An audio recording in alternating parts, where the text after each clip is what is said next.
Alright, everybody. My name's Bluzie, and this is A Bluzie View on Rising Storm 2.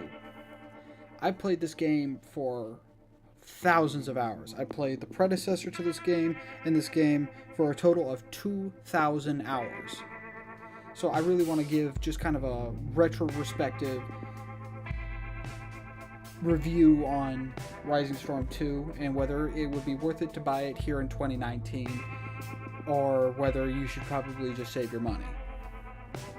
So we should obviously begin with where Rising Storm 2 has its strong points, because there are definitely a lot more strong points than weak points. So starting off with some of the strong points, the game is very niche, and you could take that as a bad thing. However, I would take it as a good thing, especially with a shooter, and especially with a shooter that wants to have more of a realism market.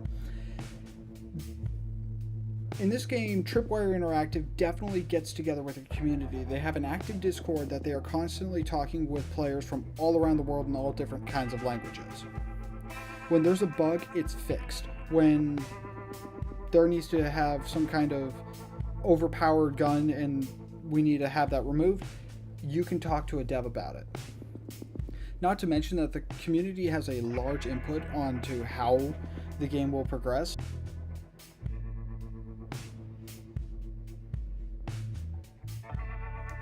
The next biggest thing I'd like to talk is community maps.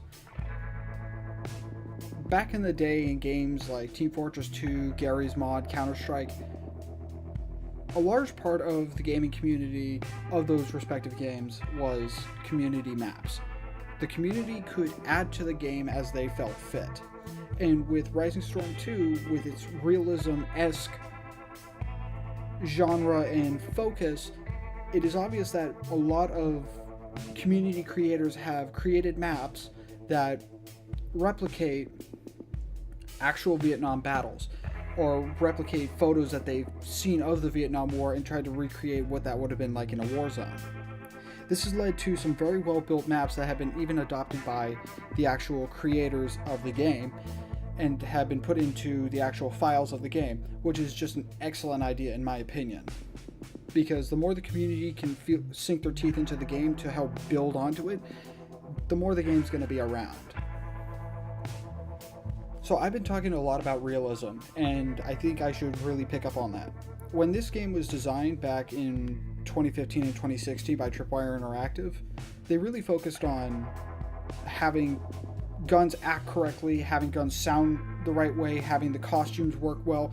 They got veterans from both the US side and the North Vietnamese side to be able to nail down those accents, to be able to nail down the uniforms, to nail down how the gun feels, how it sounds.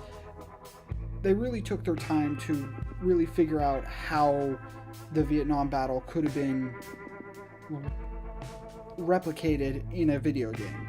While it may not be a perfect simulator of it, like let's say Arma with a million more mods to really make it real, it does provide a realism taste for a casual setting, meaning that you don't have to download a million mods just to make it run in a realistic-esque sort of way.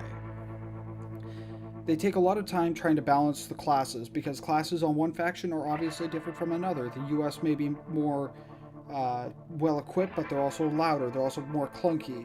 They may have better equipment, but the Vietnamese are lighter, and the Vietnamese have access to tunnels and all kinds of stuff, which really creates a different playstyle per faction that you're playing for at the time. And that definitely does give this game replayability for hours, and when you're coming home from work like I am, I definitely do appreciate kind of a mix-up in my game, even if it is more or less the same game, but switching the side can drastically alter how I'm going to go attack things.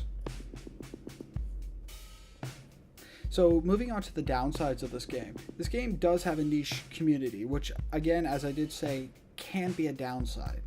The game has around 2,000 players logging in daily, so about between 2,000 and about 1,500 concurrent players.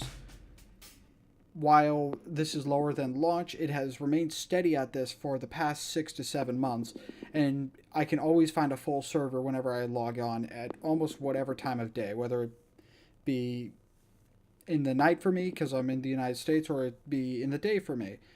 However, if you are in Europe, you are much more likely to have a server with a better ping, as I have noticed many of the servers are usually in the UK and France.